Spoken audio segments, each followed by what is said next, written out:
Welcome, everybody, to the Business Project Podcast. We are so excited to have you for week 3. If you missed last week, no worries. You can go back and listen anytime. To week 2, we talked about your mission, vision, strategies, and objectives. It was a great episode. This week, we're going to get into your market analysis, picking your products and services, and pricing your products and services. Let's go.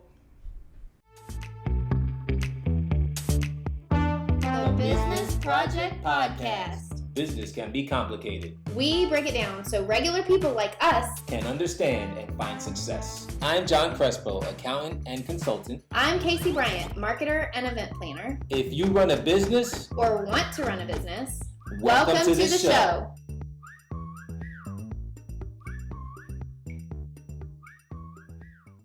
This week, we have a very exciting week. Yes, it's totally exciting. And you know what? Building off of what we've been speaking about the last couple weeks as well, this is where we start putting stuff into motion. Time to get to work. Yes, actually getting to work and getting ourselves ready to start making some money. Yeah, everybody likes the money. This week, we're going to go over your market analysis. Mm-hmm. We're going to pick your products and services, and then we're going to talk about pricing your products and services. Oh, yeah. This is so important that every business should make it a number one priority after you get your foundational stuff done to do, right? Because you want to make sure you know who your market is, right? Who is your target market?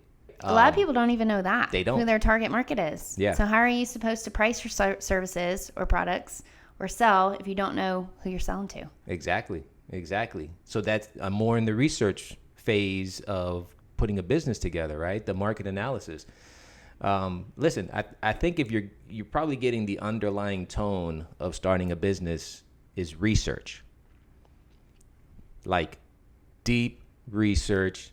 If you really truly believe in what you want to do, then doing the research should not be difficult. And if you do the research, you are automatically going to be ahead of the game because most people don't. Right. Yep.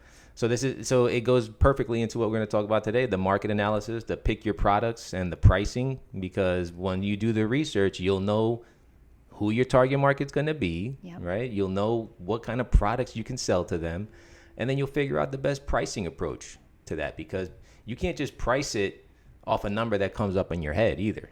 Pricing is so hard. Yeah. That's when I talk to business owners that have services or products. That's the hardest thing. That's kind of where they get stumped, because how do you price your products and services? Yeah. So we are going to get into it. You ready? I'm ready. Let's go. This is going to be fun. Yeah. This is going to be good, right? We got a lot of the foundational stuff in the previous weeks, right? But now we're starting to implement some things here. And this is where the theme of what we've been discussing, which is research, is still in play. This is when it gets fun. Yes. So this is the market analysis piece. Now, very important piece. Right? Like if you don't know your market, then you're not going to be able to price your product or sell your product. No, you're going to have no idea. You're going to be running in circles. Yes, or you're just going to pick something out of the sky. Hey, I'm doing this and this seems like a good price, so let's pick it. That's not a good way to run your business. It's not at all. So what is a market analysis?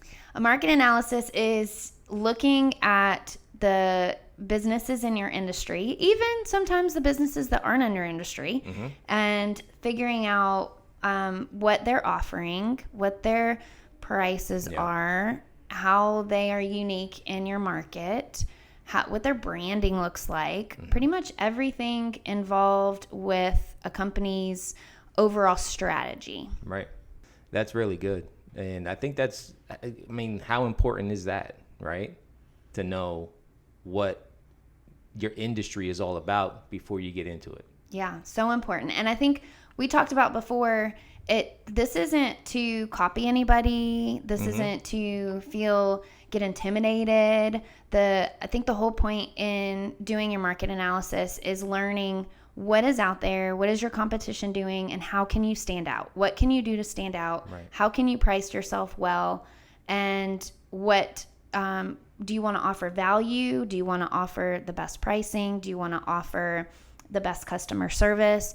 What strategy are you going to take in selling your products or services? Very important to know. Listen, you're not going to be the only one selling your product or service. I guarantee there's nothing really new under the sun. Yeah. Right. And if you are the only one in your industry right now, if you do it well, then you're going to get competition. Yeah, for sure. Yeah. For sure. But this is a good preparation tool. It is. And there's some components to this, right? There's some components to market analysis. And the first one is your industry description and outlook.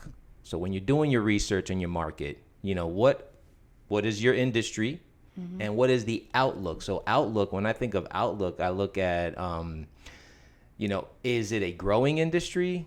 Is it a dying industry? Is it kind of like a seasonal? What is the outlook of that industry look like? So that's important to know, I would say. Yeah. Right. And I think too, when you're looking at all of this, if you have no competition directly in your area, it's okay to go and look in other areas and see what they're doing, why they're doing it, how has your industry grown in other areas. Say, for example, you are in a rural area or a smaller city, and you want to create this product or service that is very readily available in a big city. Yep. You can study how they started in the big cities in order to help you. Why reinvent the wheel, right? Exactly. To help you create what you want to create in the smaller city. Yeah. And there's some good tools for that. I was doing some research for my industry when I was starting my business. And I looked at, there's this government website called the Bureau of Labor Statistics.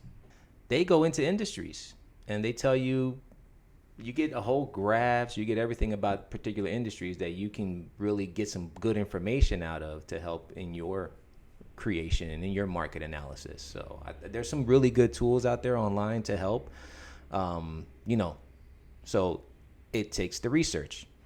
But of course, the business project has all that information as well. So you have a one-stop shop for all of that. For sure. Especially if you go through the entire course that's starting your business. We have links to websites like that. We've got homework. We've got PDFs. Gotta take advantage. Yes, all the Gotta things. take advantage. Gotta take advantage. For sure.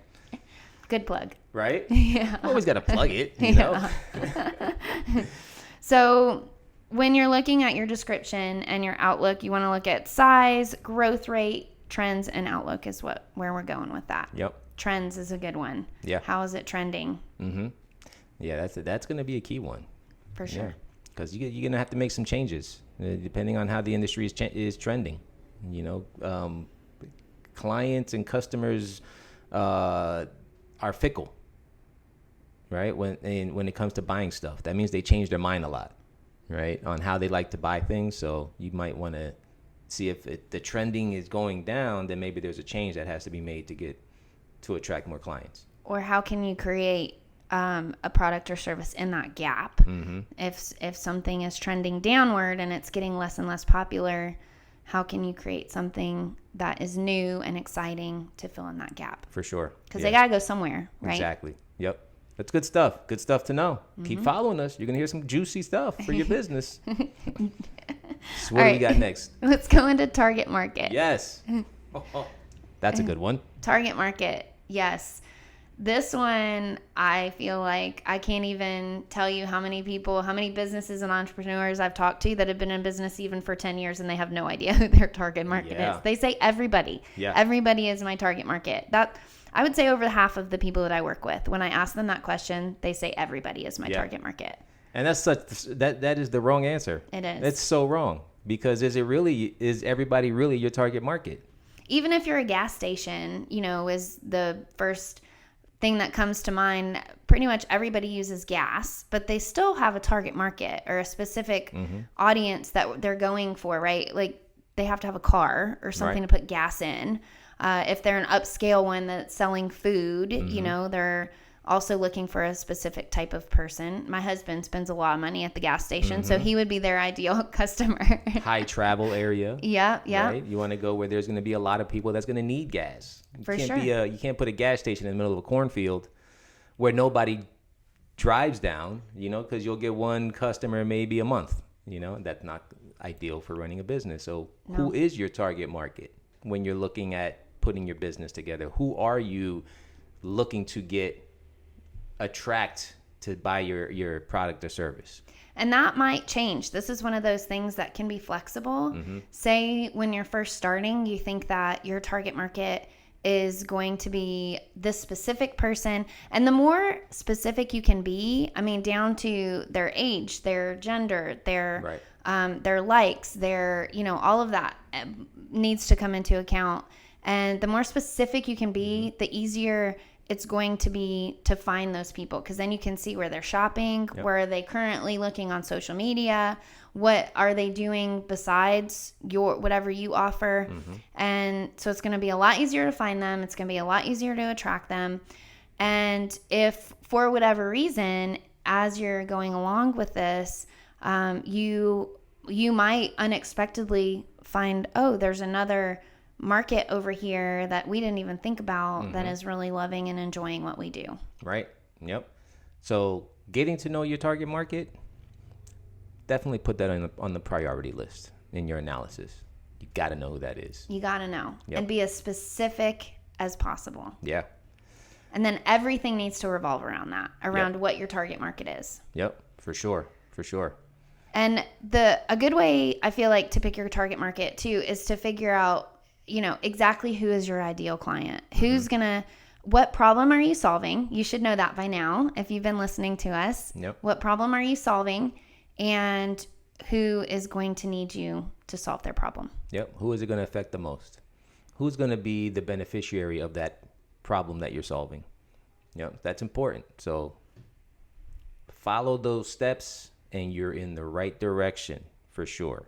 Go ahead and write in the comments of this video, or shoot us a message, or go to our Facebook page. And as we're working through these things, you're going to hear us say it a million times, we are a community of business owners and entrepreneurs, and you don't have to figure this stuff out on your own. So once you figure out what you're thinking, then put it on there, get some feedback, ask some other business owners what they think. That's I love what we're that. Here for. What's your industry and who is your ideal client? Answer those questions in the comments. For sure. I love it. Yeah. And we're going to come back and we're going to start checking some comments, and we're going to feedback and answer and see how best we can support you along with the community. So it's going to be a group effort. We might call you out if you put your thing. We might call you out and say, hey, don't be scared. Give a shout out to this business owner. Yeah. They had enough courage to write it down. I love that. Yeah. I think that's awesome.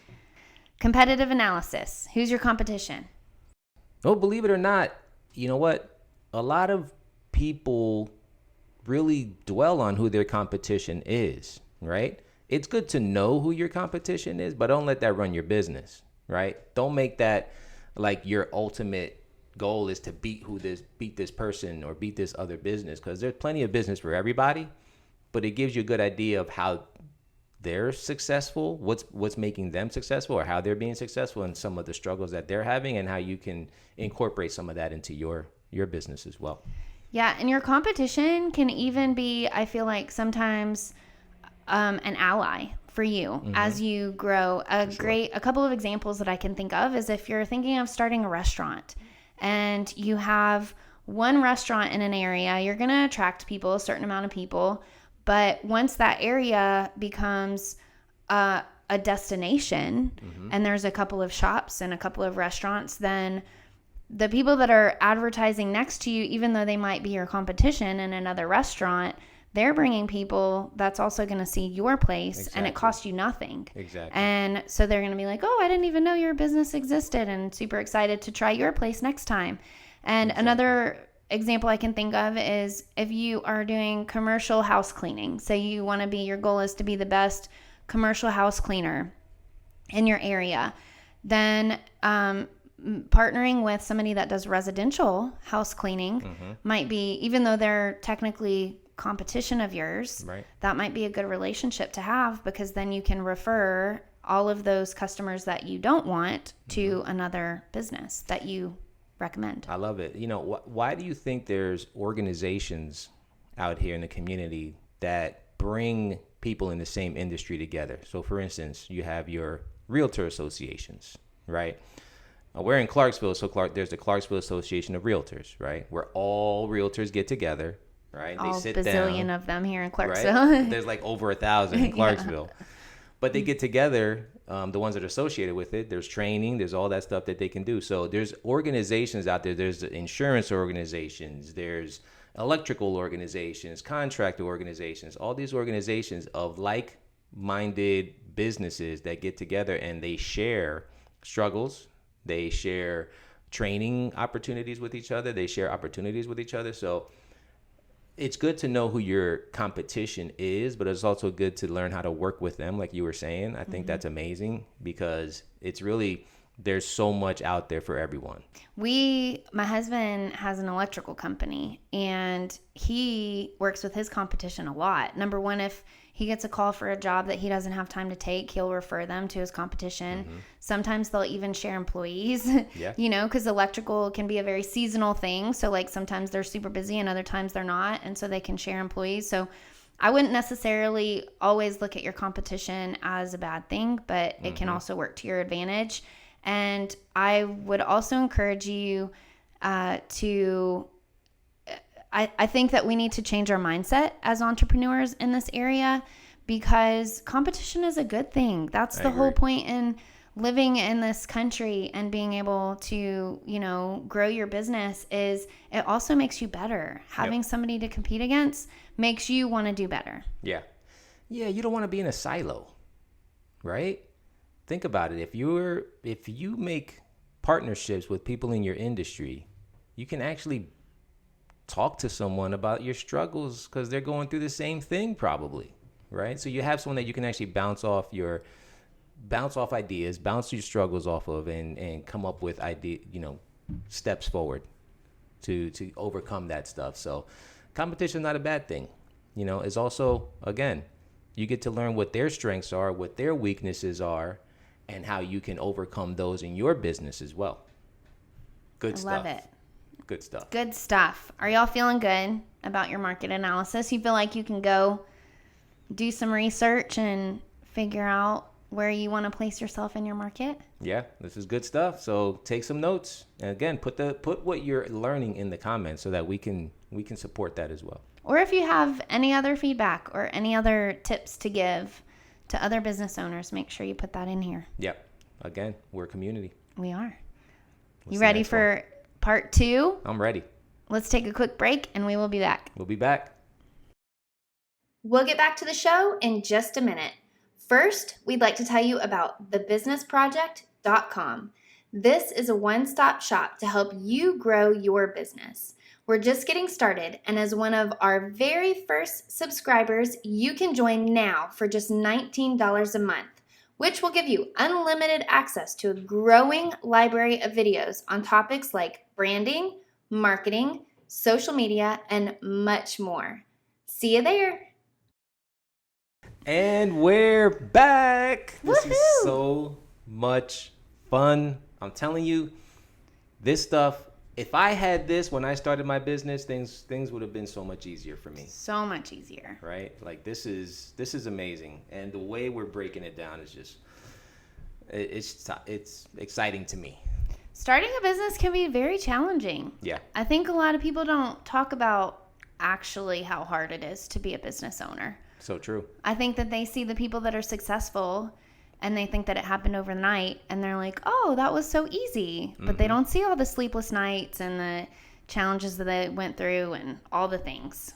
It's the tip of the iceberg picture, right? That is very good. Yeah. Tip of the iceberg. There's a whole lot underneath that iceberg that you don't see. That's the work that goes into starting and running a business.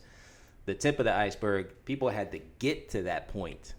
They had to start from the bottom and get to that point to be able to actually, well, some people, right, to be able to actually enjoy what they're doing. But there's a lot involved. So it takes time. This is where we're providing that bottom part of the iceberg for you.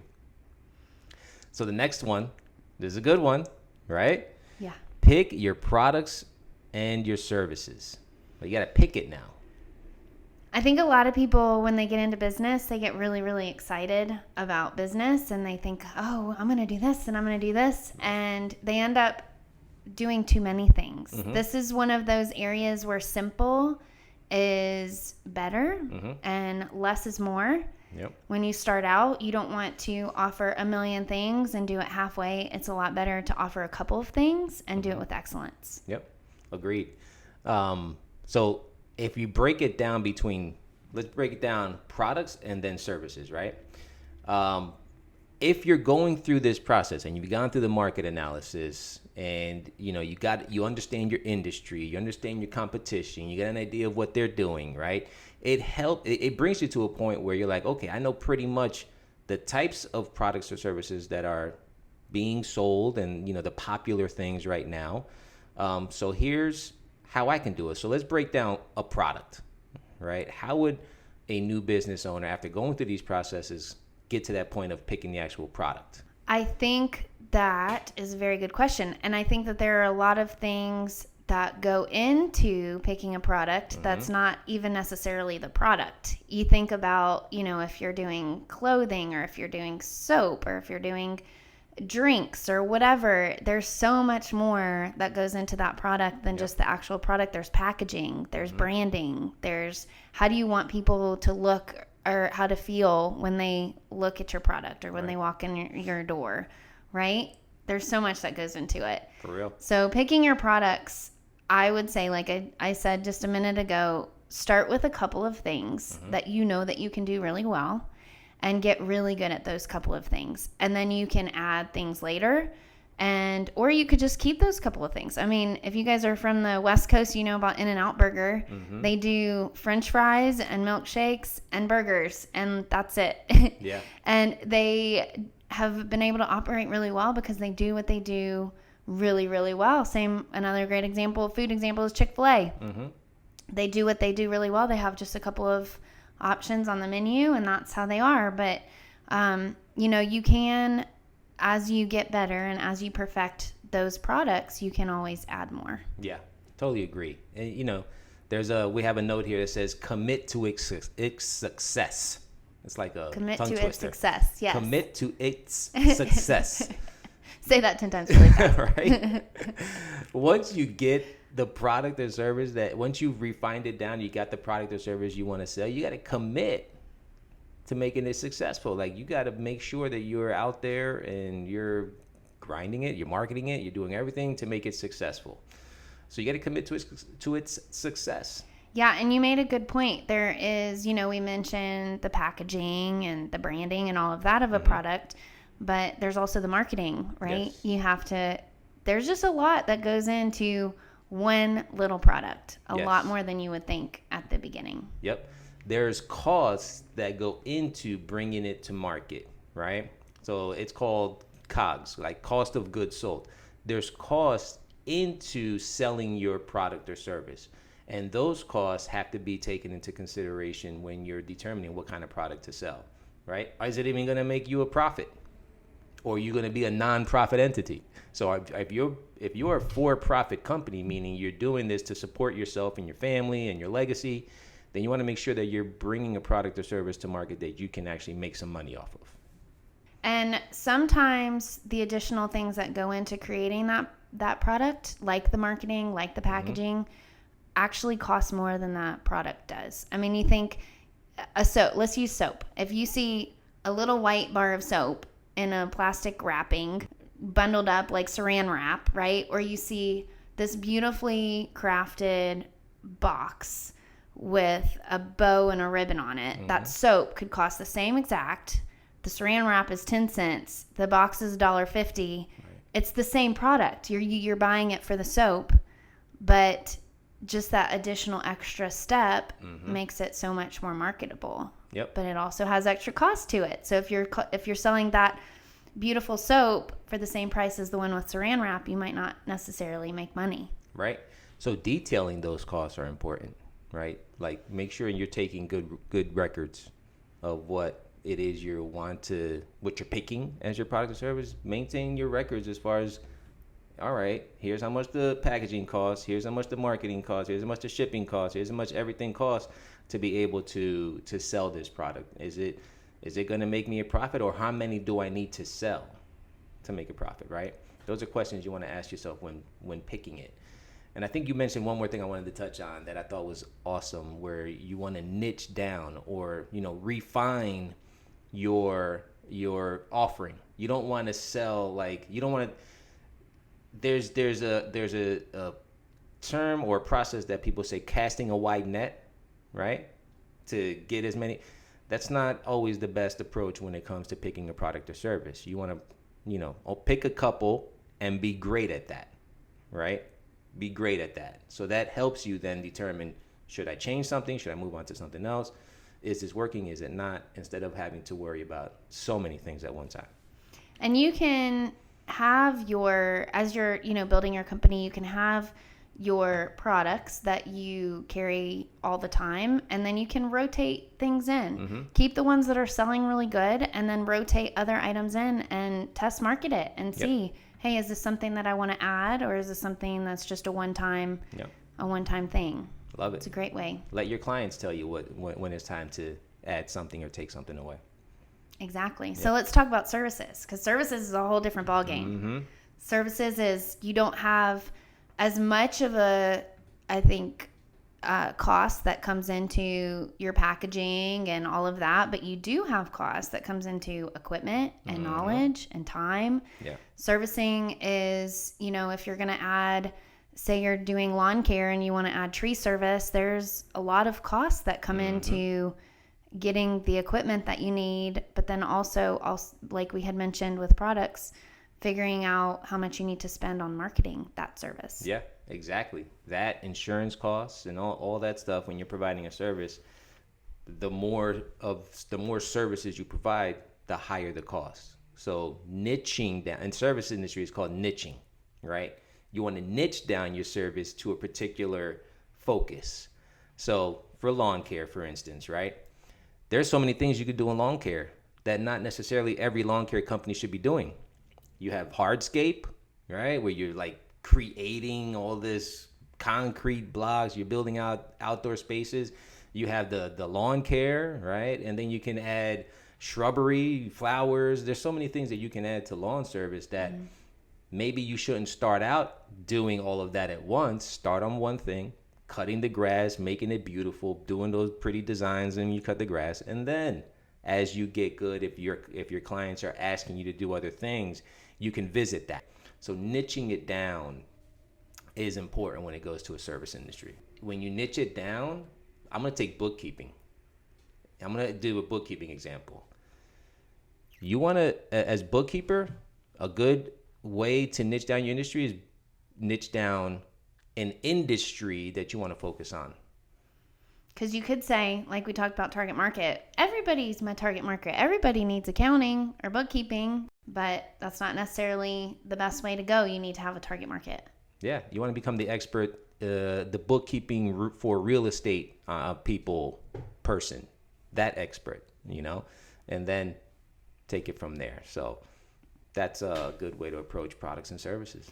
That's a great marketing tactic also, not just so that you can be the best in your industry and that you can have all the right tools and whatever, but it's also a great marketing tactic because there's probably 1,000 accountants or bookkeepers where you are, but if somebody is specifically talking about, if they're a realtor and they ask for a bookkeeper, two people are talking about on a Facebook group, an accountant for realtor, then you're the first person that they're going to think of because you're the one that is in their mind associated with that industry. Exactly, because you speak the language. So that's a very important mindset around that. It is. Yeah, good stuff. All right. We feeling good about picking your products and services? I'm feeling good. I'm ready. I'm ready to pick another product or service. No. we got to get through this one first. This is good stuff, though. So we will be back. We're going to go into pricing your products and services in the next section. Ooh, that's good. That's good. You want to come back for this one. Yep. See you in a second. the 5 things that you can do to get business for $0. These are some marketing tips just for you. I need more income. I need more customers. I'm just getting started. I've been in business for a while and I need fresh ideas. People just don't know about my business. I don't know what to do. If you are a business owner on a budget and any of these questions have crossed your mind, we've got 5 things that you can do to bring in more business without spending a penny. Plus, you can hold yourself accountable with a free printout included with the video. It's time to get off the sidelines and take some action. Check out this free video today. And we're back. Did you guys miss us? I bet they did. I know they did. We kept them entertained in the break, I though. missed us. I missed us too. Pricing. We're going to get into pricing. Listen, if you were waiting to hear something in this podcast today that you can kind of run with it really quickly, this is a good section. This is probably the one that you can really run with it right away. There's a lot of things that go into pricing. There's a lot of things that we can cover about pricing. And before we go into it, I'm going to say, because this is probably the most important, you need to know your value. I think a lot of businesses, especially new businesses, think that they just need to price themselves the lowest so that they can compete. And then they run themselves into the ground because they're not making money. And I'm glad you said that, because that is actually a strategy. Value-based pricing is a strategy and should be like the top strategy, right? But then you have those ones that they do competitive pricing. So you want to beat your competitor on their price. But as if you remember from our previous section here today, there's cost to bringing your price to market. So if your focus is beating your competitor, then you're going to hit your profit margin, and it you might not get enough to operate your business at that using that strategy. So determining the best strategy is important when coming up with pricing. And knowing your target market plays back into this too. For sure. And knowing your mission and vision plays back into this too.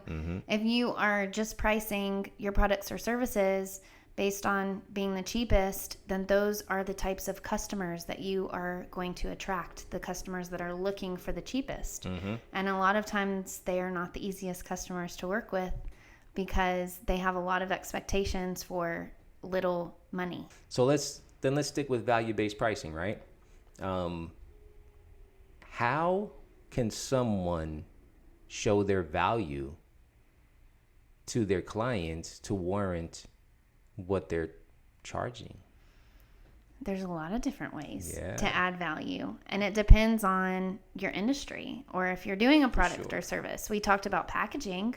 I mean, that can be value, right? If somebody's buying a gift of soap to somebody else and they want to have it packaged beautifully. Yep.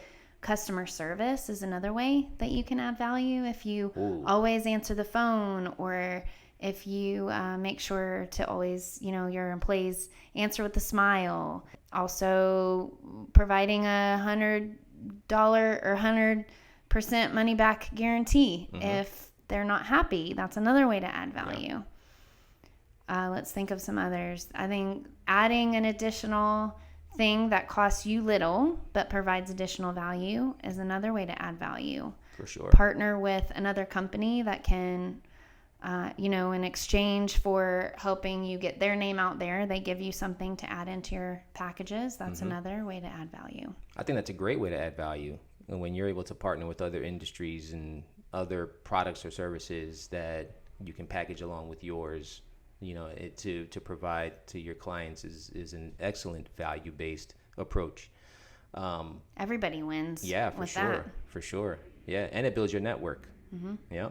So these approaches, this particular approach is so important because the mindset has to be towards, am I providing the best value to my clients for the service that I'm offering? And there's a lot that goes into that, like you mentioned, and you listed out. I think another thing is how much knowledge do you have of your product or service? Like going into our previous conversations, have you done that research? Are you an expert in what you're offering? That's a good one too. That shows true value. When you can answer questions about your product or industry without having to think about it or having to say, oh, let me get back to you. If you're able to answer those questions and provide good insight, you're increasing your value right there. And sometimes that comes with experience. So specifically, if you're a service-based business and you're just starting out, you might not be able to provide as much value as if you've been in the industry for 30 years. And so maybe the price of your value is a little bit lower, but then as you build up experience and you can take better care of your customers, then you can charge a little bit more. Exactly. It's always be learning, right? Always be learning, because it gives you an opportunity to increase your value and increase your pricing. We dug deep on value-based pricing, right? Because it's probably the most important. But also... And almost what I would recommend. Oh, yeah. Unless you want to be the cheapest. Yeah, no. I'm with you on that. Yeah. Value-based pricing for me is the way to go. And there's also a strategy, though. So what is your strategy? So I think when you're coming up... So we spoke about value-based pricing, right? But in the pricing, what is your strategy? What are you trying to accomplish with the pricing? Obviously, make money, but do you have particular metrics that you want to meet, like revenue goals? How much money do you want to make? Yeah, and I think a lot of times, like we had talked about, making sure that the cost of everything else that goes into creating your products or services, even down to the time it takes you to do your bookkeeping, or the cost of your website, or the cost to check all of your emails or return phone calls. I mean, all of that needs to be, your time has value, right? Your time is money. And so all of that needs to go into your strategy for creating your pricing. Yeah, like your marketing. How much marketing is this are you going to have to do to get your product or service to sell? Right? So I don't think people really understand the importance of marketing sometimes. They see it as an expense, but it's really not. It's an investment, and it helps you meet those pricing strategies and those goals that you have for your business. We're going to talk a lot about that in a future podcast, specifically about your marketing and the budget that you need, because that is something that is way undervalued. So excited for that one. Me so too. Excited. That's going to be fun. Yes. So types of strategies. We talked about the value-based. We talked about the competitive. Yes. Cost plus pricing. So cost plus pricing is, first, you understand your COGS, your cost of goods sold, and then you add a little percentage on top of that for your gross profit. Like, how much money do you want to make off of selling that? So it's not really, cost plus pricing does not really take into consideration value, right? It's more cost associated. So when you're looking at the cost of your product, you want to say, okay, it costs me $3 to make this product. I want to make an additional $2, so I'm going to sell it for $5. Not necessarily the best strategy, because maybe they're not going to buy it for $5.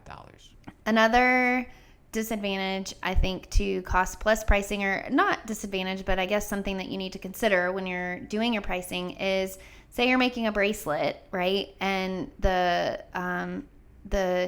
materials to make that bracelet cost $1. But then say it takes you 5 hours to make that one bracelet, and you can only sell it for $5. Yep. Even though there's a $4 difference between what it costs you money to buy and then what you can sell, is that 5 hours that it took to make that bracelet worth $4 to you? Exactly.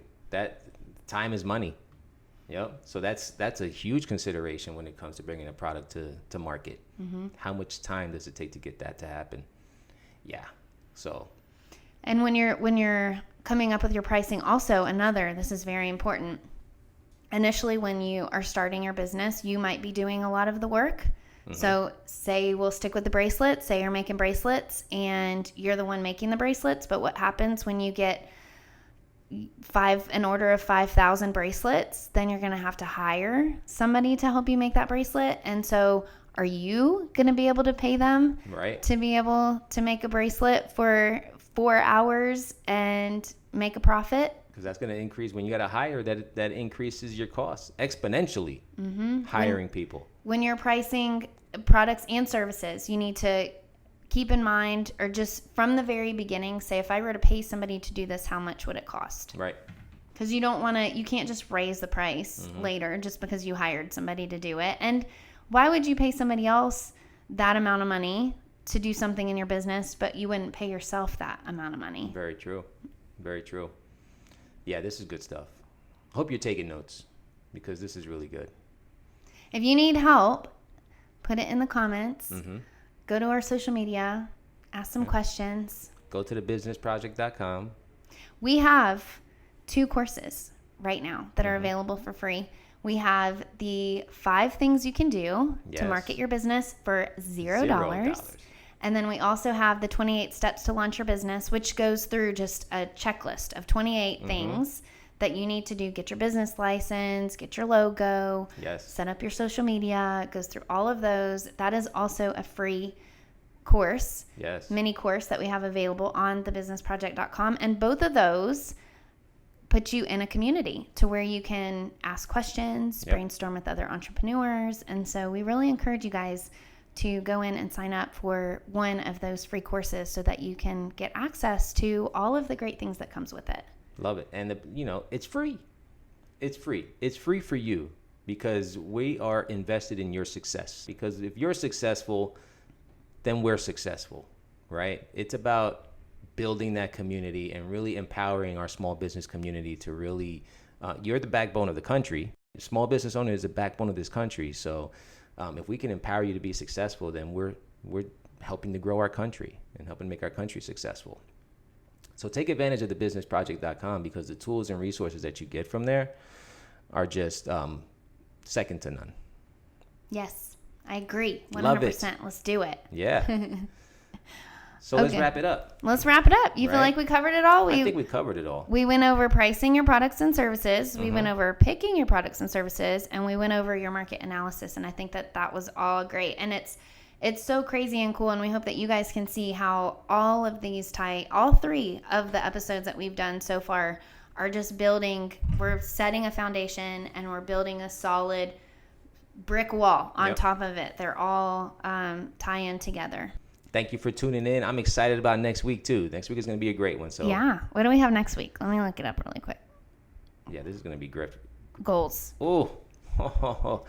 So next week is going to be, you want to tune in next week. We're going to dig deep into goals. Goals. Woo-wee. Wow. We're doing a whole entire one podcast on goals. That's going to be a lot. Yes. Goals are fun. Bring your notebook. We're going to have fun with it. And take some notes. We'll see you next week. Take care.